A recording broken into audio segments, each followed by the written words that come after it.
বিসমিল্লাহির রহমানির রহিম।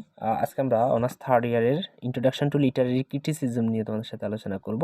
তো আসলে এটা অনেকটা কঠিন টপিক বলা চলে, তো আমি অনেক সহজে এখানে উপস্থাপন করব যেন তোমরা এই টপিকটি অনেক সহজে ওভারকাম করতে পারো শিক্ষার্থীরা। তো অ্যারিস্টটলের পোয়েটিক্স অনেকটাই হার্ড মনে হতে পারে সবার কাছে। তো আসলে অ্যারিস্টটল কি আগে যদি আমরা সেটা একটু জেনে নিই, যে অ্যারিস্টটল হচ্ছে গ্রিসের একজন ফিলোসফার অথবা একজন সায়েন্টিস্ট বলা যেতে পারে। তার ন্যাশনালিটি হচ্ছে গ্রিক। তো অ্যারিস্টটল অনেক বিখ্যাত ব্যক্তি এবং তার পোয়েটিক, এখানে তিনি পোয়েটিক সম্পর্কে তার যে মতভেদগুলো এবং পোয়েটিক সম্পর্কে তিনি তার যত ডিসকাশন সেগুলো তিনি আলোচনা করেছেন এখানের মধ্যে। তো তিনি ফার্স্ট অফ অল তিনি বলেছেন যে poetic is a imitation. Imitation অর্থাৎ তিনি এটাকে অনুকরণ হিসেবে দেখতে চেয়েছেন, অর্থাৎ তিনি বলেছেন যে কাব্য একটি অনুকরণ প্রক্রিয়া। তার মানে তিনি বলতে চাচ্ছেন যে তাত্ত্বিক জ্ঞান হোক বা দীর্ঘকালীন জ্ঞান হোক বা অনুশীলনের জ্ঞান হোক, সাহিত্য এবং সঙ্গীত অনুকরণের বাহিরে নয়। তার মানে তিনি চাচ্ছেন এটাকে অনুকরণের মধ্যেই সীমাবদ্ধ রাখতে। তো কাব্যগুলো আলাদা হয়ে উঠে অনুকরণের মাধ্যমে। তার একটা কথা হচ্ছে যে কাব্যগুলো একমাত্র অনুকরণের মাধ্যমে সেগুলো আলাদা হয়। অনুকরণের বিষয় এবং অনুকরণের রীতিগত পার্থক্য অনুসারে সেগুলোর কাব্য হিসেবে তিনি ধরে নিতে চান। তো এইভাবে আমাদের অ্যারিস্টটল এখানের মধ্যে বলেছিলেন তিনি অনুকরণের, অর্থাৎ তিনি বলতে চাচ্ছেন যে দ্য স্টাইল অফ পোয়েট্রিক ইমিটেশন, অর্থাৎ কাব্যিক যে অনুকরণের রীতিগুলোকে তিনি তিনটি ধাপে বিভক্ত করতে চান।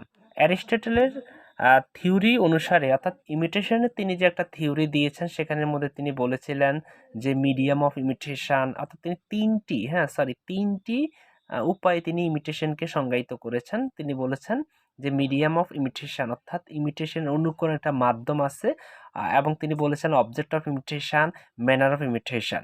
যদি আমরা প্রথমে বলি মিডিয়াম অফ ইমিটেশনটা কি, মিডিয়াম অফ ইমিটেশনটা হবে এরকম যে তোমাদের ডিকশন, হ্যাঁ, অর্থাৎ রচনা শৈলীগুলো, ল্যাঙ্গুয়েজ, এটা যে ভাষাগুলো, হ্যাঁ, এগুলোই হচ্ছে মিডিয়াম অফ ইমিটেশন।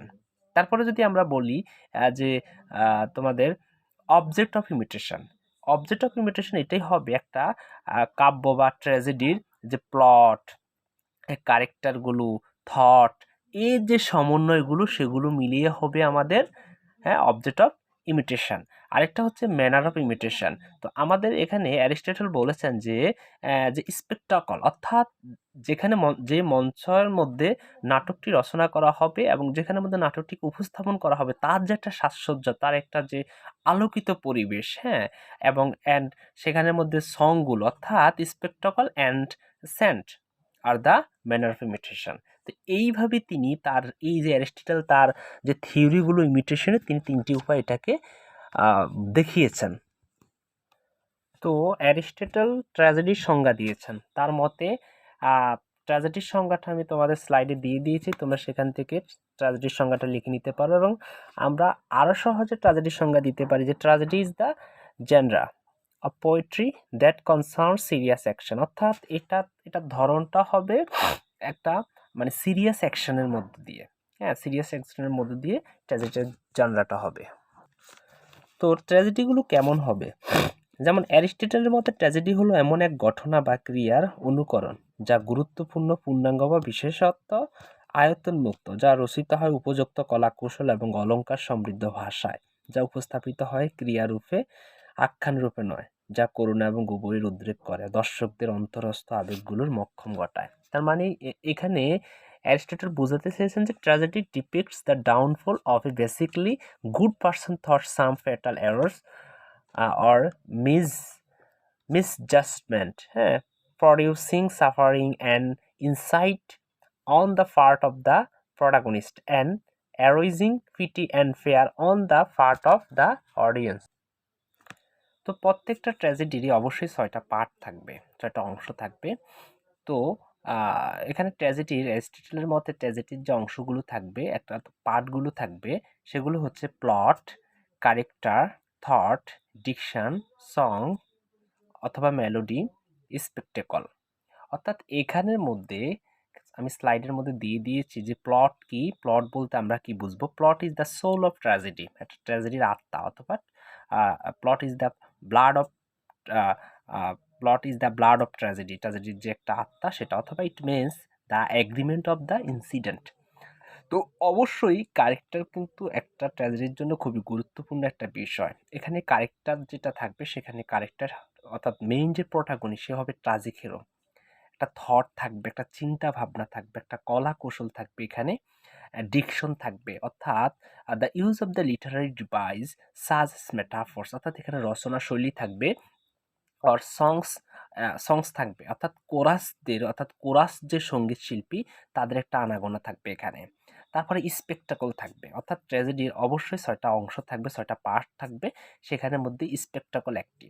অর্থাৎ স্পেকটাকল মানে হচ্ছে একটা স্টেজকে কিভাবে সাজানো হবে, একটা স্টেজের যেখানে মঞ্চস্থ করা হবে ট্র্যাজেডি নাটকগুলো, সেখানের পরিবেশটা কেমন হবে, জাঁকজমক কেমন হবে, সেখানে সেই বিষয়টাই হচ্ছে স্পেকটাকল। এইভাবে একটা ইয়ে থাকতে পারে। তো প্লট নিয়ে যদি আমি আরেকটু বলি, একটা ঘটনা বা একটা মানে কাহিনীর যে প্রধান যে অংশটা সেটা হচ্ছে প্লট। এটা কি প্রধান এবং গুরুত্বপূর্ণ একটা অংশ হিসেবে ধরা হয়। ট্র্যাজেডির যে ক্রিয়ার অনুকরণ বা ক্রিয়ার যে ঘটনা সেটা হচ্ছে প্লট। হ্যাঁ, তো প্লটটা এইভাবে আমরা এখানে বলতে পারি। তো প্লট সাধারণত দুই প্রকার, একটা হচ্ছে তোমাদের সিম্পল প্লট আর একটা হচ্ছে কমপ্লেক্স প্লট। তো সিম্পল হচ্ছে যেটা সরল, হ্যাঁ, সরল ঘটনা বা বিন্যাসের মাধ্যমে যেটা হয়ে থাকে, অন্যদিকে জটিল বিন্যাস বা তোমাদের যে ঘটনাচক্রের ভাগ্যের যে পরিবর্তন সেটা হচ্ছে জটিল প্লট। তো এখন আমরা দেখব ট্রাজিক হিরো। তো আসলে অ্যারিস্টটল বলছেন a man can not become a hero until can see the root of his own downfall. তার নিজস্ব যে একটা পতন, হ্যাঁ, সেটা হওয়া ছাড়া আসলে ট্রাজিক হিরো বোঝা যায় না। অর্থাৎ ট্রাজিক হিরো হতে হলে ততক্ষণ পর্যন্ত আমাদেরকে দেখতে হবে তার যে পতন হয়েছে কিনা, অর্থাৎ এখানে যে প্রোটাগনিস্ট হবে তার নিজের কিছু ভুল থাকবে, সে ভুল ত্রুটির মাধ্যমে সে ভুল থেকে যে আস্তে আস্তে করে তার পতনের দিকে যাবে, সেখানে আমরা বুঝতে পারবো যে হ্যাঁ এখানে ট্রাজিক কোনো হিরোর তথ্য আমরা পাওয়া যাচ্ছে। অর্থাৎ আমরা যদি বলি যে ট্র্যাজেডিতে মূল নায়ক হলো এমন এক চরিত্র যে বিশেষ নৈতিকতার জন্য দাবি রাখে না, আবার খুব খারাপও লোক নয়, সে দুর্ভোগে পতিত হয় কোনো পাপের জন্য নয়, বরং তার কোনো ভুলের জন্য, এবং উন্নতির শেখর থেকে অবনতিতে নেমে যায়, যা দর্শকের মনে ভয় বা করুণার উদ্বেগ ঘটায়। তো এখন আমরা দেখব যে ট্রাজিক হিরোর কি কি ক্যারেক্টারিস্টিক থাকতে পারে, অর্থাৎ এখানে কি কি ট্রাজিক হিরোর বৈশিষ্ট্য থাকতে পারে। Characteristic of the tragic hero, according to Aristotle usually of Nobel birth, অর্থাৎ বিশেষ করে সে একজন নোবেল বার্থ, তার জন্ম হবে ভালো একটা ফ্যামিলিতে এরকম। হ্যাঁ, তারপর হামার্টিয়া। তো হামার্টিয়া ইজ এ ট্রাজিক প্লো, এখানে ট্রাজিক প্লো থাকবে, এক ধরনের তোমার ঝামেলা থাকবে এখানে, tragic error of judgement that result in the hero's downfall, যা হিরোকে কি করবে, ডাউনফল করে ফেলবে। তারপরে আমরা যেটা পাচ্ছি সেটা হচ্ছে তোমাদের যে প্রিফ্যাক্টরিয়া, অর্থাৎ আকস্মিক ভাগ্য পরিবর্তন হবে এখানে, a reversal of fortunate brought about by the hero's tragic flaw, এটা থাকবে এখানে। তারপর হচ্ছে অ্যানাগনোরিসিস থাকবে, অর্থাৎ অ্যানাগনোরিসিস থাকবে, আর তার মানে এটার অর্থ হচ্ছে রহস্য উদ্ঘাটন করা হবে, অর্থাৎ his action result in an increase of self awareness and self knowledge, অর্থাৎ এখানের মধ্যে আমরা কি পাবো, তার যে রহস্যগুলো সেই রহস্যগুলো উদ্ঘাটিত হতে থাকবে। তারপরে আমরা যেটা পাচ্ছি সেটা হচ্ছে ক্যাথারসিস মানে হলো বিশোধন করা, অর্থাৎ the audience must feel, audience অবশ্যই অনুভব করবে the pity and fear for this character, এই যে ট্রাজিক ক্যারেক্টারের উপরে, অর্থাৎ এটা হচ্ছে তোমাদের এই পাঁচটি হচ্ছে অ্যারিস্টটলের মতে। এখন আমরা দেখব সরাসরি হোল সাহিত্যের মধ্যে ট্রাজিক প্লোর, অর্থাৎ ট্রাজিক ক্যারেক্টার, ট্রাজিক হেরোর কি কি বৈশিষ্ট্য থাকতে পারে। ক্যারেক্টারিস্টিক অফ ট্রাজিক হেরো, তো 6 characteristic of tragic hero: nobility or wisdom by birth, a flow of error of judgment, a reversal of pursuit, the discovery of recognition that the reversal was brought, nobility or wisdom, a flaw or error judgment, a reversal of pursuit, the discovery or recognition that the reversal was brought about the hero's own action. The audience must feel dramatized irony for the character. The character's fate must be greater than deserve. তো এইভাবে Aristotle তার যে পোয়েট্রিকের মধ্যে, তার যে ক্রিটিসিজমের মধ্যে সে তার যে পোয়েট্রিক সম্পর্কে সকল রীতিনীতি তুলে ধরেছিলেন। তো শিক্ষার্থীরা, আশা করি তোমরা কিছুটা হলেও উপকৃত হবে। তো টিল দেন, আল্লাহ হাফেজ।